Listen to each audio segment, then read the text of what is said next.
Hello friends, welcome back to our channel. तो आज हम फिर से आपके लिए एक नया टॉपिक लेके आए हैं। तो टॉपिक स्टार्ट करने से पहले हम एक कोटेशन पढ़ लेते हैं। तो हमने सोचा है कि वीडियो में टॉपिक स्टार्ट करने से पहले एक कोट आपको दिखा दी जाए, समझा दी जाए, जिससे एक पॉजिटिविटी बनी रहती है लाइफ को लेके, लाइफ के एक्सपीरियंसेस को लेके। तो देखते हैं हमारी आज की कोट्स क्या है।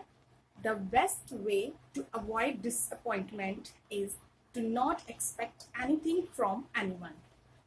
तो लाइफ में बहुत सारी चीजें होती है, डिसअपॉइंटमेंट भी होती है, सक्सेस होती है, फेलियर होता है, बहुत कुछ होता है। तो जब हम किसी से डिसअपॉइंट होते हैं, ठीक है, तो हमें उन डिसअपॉइंटमेंट को अवॉइड करने का सबसे अच्छा तरीका क्या है? Not expect anything from anyone. हमें हर किसी से या किसी से भी कुछ भी उम्मीद लगाने की कोई ज़रूरत नहीं है, क्योंकि जो उम्मीद है वो ही आपको दुखी करती है, वही आपको ज़्यादा डिसअपॉइंट करती है। अगर हम किसी से कोई उम्मीद ही नहीं रखेंगे तो डिसअपॉइंटमेंट का तो सवाल ही नहीं होता। तो कमेंट सेक्शन में बताइएगा कि आपको हमारी कोर्स कैसी लगी। और आप सबसे ये रिक्वेस्ट है कि अगर आप लोगों के पास कोई अच्छी सी कोट है, अगर कोई कोटेशन है जो आपको अच्छी लगती है, तो प्लीज़ प्लीज़ कमेंट सेक्शन में लिख के हमारे साथ शेयर ज़रूर कीजिएगा, ताकि हम नेक्स्ट वीडियो में विद नेम जिसने भी वो कोट दी होगी उसको नेक्स्ट वीडियो में हम वो कोट्स आपको सुनाएंगे। तो स्टार्ट करते हैं हमारा नेक्स्ट टॉपिक। तो देखते हैं हमारा अगला जो टॉपिक है आज का वो क्या है।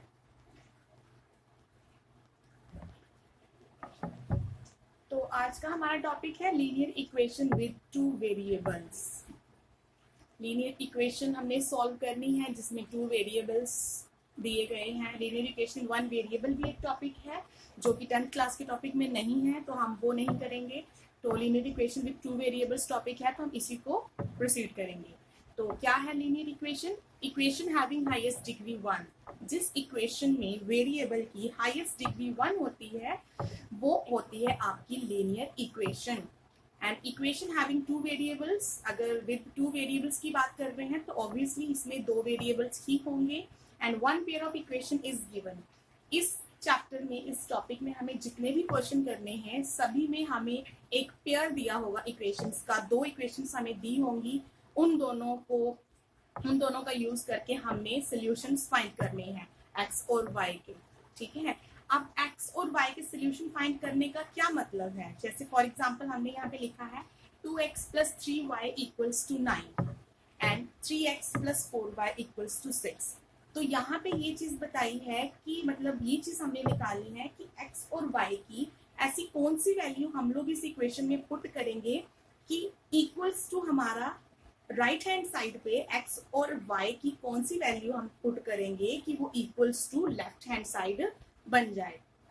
सॉरी, मैंने थोड़ा मिसप्लेस कर दिया कि लेफ्ट हैंड साइड पे हमें x और y की कौन सी ऐसी वैल्यूज को पुट करना है जो कि राइट हैंड साइड के इक्वल बन जाए, ठीक है। तो x और y की वैल्यू निकालनी है। x की वैल्यू हमने कुछ पुट की और y की वैल्यू हमने कुछ पुट की, तो हमारे पास कितना आना चाहिए? 9 आना चाहिए। सिमिलरली x की वैल्यू कुछ पुट की और y की वैल्यू पुट सेकेंड इक्वेशन में पुट की, तो इक्वल्स टू क्या आना चाहिए? 6 आना चाहिए। तो हमने यहाँ पे सोल्यूशंस फाइंड करने हैं कि इस इक्वेशन की क्या सोल्यूशंस हो सकते हैं, ठीक है। तो ये था इंट्रो आपका लीनियर इक्वेशन का। अब इनके सोल्यूशंस फाइंड कैसे करने हैं, क्या क्या कंसेप्ट हैं इक्वेशन को सॉल्व करने के, डिफरेंट मेथड हैं सॉल्व करने के। पहले तो हम लोग ये देखेंगे कि इस इक्वेशन में जो सोल्यूशंस हैं वो क्या हैं। अब जरूरी तो नहीं है कि x और y की एक ही वैल्यू हम पुट करेंगे तो वही सेटिस्फाई करेगी इक्वेशन को, जी नहीं। x और y की डिफरेंट वैल्यूज हो सकती हैं इक्वेशन को सेटिस्फाई करने में। तो अब इस इक्वेशन की मतलब x और y का एक वैल्यू हो सकती है, इनकी दो हो सकती हैं, बहुत ज्यादा हो सकती है, या हो सकता है कि ऐसी कोई भी वैल्यू नहीं हो जिससे हमारी इक्वेशन क्या है वो सेटिस्फाई हो। तो देखते हैं इसके सोल्यूशंस जो है वो क्या होंगे। तो स्टैंडर्ड इक्वेशन है हमारे इस टॉपिक की। जैसे लीनियर इक्वेशन की हमने स्टैंडर्ड इक्वेशन लिखी है a1x + b1y + c1 = 0 and second equation a2x + b2y + c2 = 0। तो देखिए फर्स्ट सोल्यूशन क्या है इसका। If A1 upon A2 not equals to B1 upon B2। अगर A1 upon A2 B1 upon B2 इन दोनों की वैल्यू इक्वल नहीं आती है तो इक्वेशंस हैव यूनिक सोल्यूशन। सिर्फ एक ही सोल्यूशन होगा इस इक्वेशन का और कोई भी सोल्यूशन नहीं होंगे। And lines intersect each other, और जो लाइंस होंगी इन इक्वेशंस की वो क्या करेंगी, इंटरसेक्ट करेंगी आपस में। तो लाइन इंटरसेक्ट कैसे करेंगी, ये हम ग्राफ में करेंगे। जब हम इस इक्वेशन में ग्राफ का टॉपिक सॉल्व करेंगे कि ग्राफ को यूज करके कैसे हम लोगों को एक्स और वाई की वैल्यू निकालनी है, तो वहां पे जब यूनिक सोल्यूशन होगा तो लाइंस क्या करेंगी, इंटरसेक्ट करेंगी। Second, if A1 upon A2 equals to B1 upon B2 but not equals to C1 upon C2, जब ये इक्वेशन होगी तो equations have no solutions, equations में कोई भी सॉल्यूशन नहीं निकलेगा, इक्वेशन सॉल्व ही नहीं होगी। एंड लाइंस आर पैरेलल, और जो लाइंस होंगी वो पैरेलल हो जाएंगी। And parallel lines, you know, parallel lines are those lines which never meet each other, never intersect each other at any point। जब दो लाइंस आपस में कहीं भी कट नहीं करती हैं तो वो पैरेलल लाइंस होती हैं। तो नो सोल्यूशन में ग्राफ पे जो लाइंस आएंगी वो पैरेलल होंगी। Third part, if A1 upon A2 not sorry A1 upon A2 equals to B1 upon B2 equals to C1 upon C2, then equations have infinitely many solution and lines are coincide। जब ये equation आएगी तो equations के बहुत सारे solutions होंगे और line जो कोइंसाइड करेंगी, एक लाइन के ऊपर ही दूसरी लाइन लाई करेगी। तो बहुत सारे इक्वेशंस, बहुत एक लाइन पे कितने सारे पॉइंट्स आते हैं, तो बहुत सारी वैल्यूज जो है वो इक्वेशंस की आ जाएंगी। ठीक है, तो वैसे ये तीनों के तीनों जो कंसेप्ट हैं ये मेनली ग्राफ में यूज किए जाते हैं, जिसमें लाइंस की बात होती है। वो जब हम ग्राफ करेंगे उसमें आपको बताएंगे। अदरवाइज इक्वेशंस के कितने सोल्यूशन हो सकते हैं, इक्वेशन को सॉल्व करने से पहले हमें ये चीज ध्यान में रखनी है। ठीक है, ये 3 पॉइंट्स हैं तो इनको हमने डिस्कस कर लिया। तो अब हम देखते हैं आगे। तो देखिए, हमने इक्वेशंस को 3 पार्ट्स में डिवाइड कर लिया है क्योंकि हमने आपको तीनों इक्वेशन एक साथ समझानी। ठीक है, तो आप सबसे पहले फर्स्ट पे आइए। फर्स्ट एग्जाम जो फर्स्ट इक्वेशन आपकी 2x + 3y = 4, 5x + 8y = 9। अब इसको आप कंपैरिजन कर लीजिए इस इक्वेशन का इस लीनियर इक्वेशन की स्टैंडर्ड इक्वेशन से। तो स्टैंडर्ड इक्वेशन आपको पता ही है, a1x + b1y + c = 0 है। तो हमने जो c है वो = के हमने दूसरी तरफ हमने ले लिया है। ठीक है, तो यहाँ पे जब हमने इसको अपनी A1 upon A2 और B1 upon B2 वाली इक्वेशन के साथ कंपैरिजन किया तो 2/5 नॉट इक्वल्स टू 3/8 यहाँ पे आ रहा है। 2/5 नॉट इक्वल्स टू 3/8, तो यहाँ पे इक्वेशंस हैविंग यूनिक सोल्यूशन, यानी इक्वेशन की कितने सोल्यूशन होगी, सिर्फ एक ही सोल्यूशन होगा। तो जब उसको ग्राफ के साथ हमने शो किया है तो ग्राफ पे देखिए OX OY दोनों पे हमने वैल्यूज ली हैं। तो ये सिर्फ एक एग्जांपल है, ये इस इक्वेशन का ग्राफ नहीं है, बस मैंने आपको ये बताया है कि लाइंस कैसे इंटरसेक्ट करेंगी, कैसे पैरेलल होंगी और कैसे कोइंसाइड होंगी। ठीक है, तो इसमें देखिए आपकी जो लाइंस हैं वो हैं एक्स और वाई। ठीक है, सॉरी फॉर डिस्ट्रैक्शन।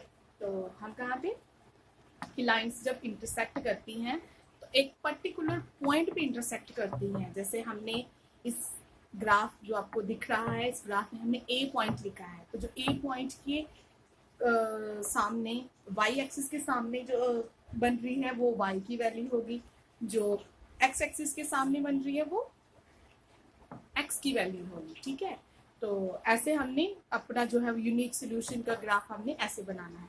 तो जो सेकंड इक्वेशन है 5x + 3y = 9, 10x + 5y = 8। तो यहाँ पे जब हमने A1 upon A2, B1 upon B2, C1 upon C2 का कंपैरिजन किया तो A1 upon A2 = B1 upon B2 not equals to C1 upon C2 आया है। तो it means what, that equation have no solution. तो जब उसका ग्राफ देखेंगे तो आपकी जो लाइंस हैं वो दोनों क्या होंगी, पैरेलल होंगी। तो अगर हमें एक्स और वाई की वैल्यू निकालनी है तो हम A B C D point कहाँ लेंगे, हमें कुछ नहीं पता, A कहाँ आ रहा है, B कहाँ आ रहा है। अगर समझो हमने दोनों लाइंस के अबव हमने A पॉइंट लिया है तो वहां पे ना तो X की वैल्यू शो हो रही है ना Y की वैल्यू शो हो रही है, जैसे बिलो भी नहीं हो रही, सेंटर में भी नहीं हो रही है। तो X Y की वैल्यू यहाँ पे फाइंड आउट नहीं की जा सकती। ठीक है, तो यहाँ पे लाइन्स पैरेलल हैं, इक्वेशन हैविंग नो सोल्यूशन। तो थर्ड इक्वेशन की बात करते हैं हम लोग, तो जो है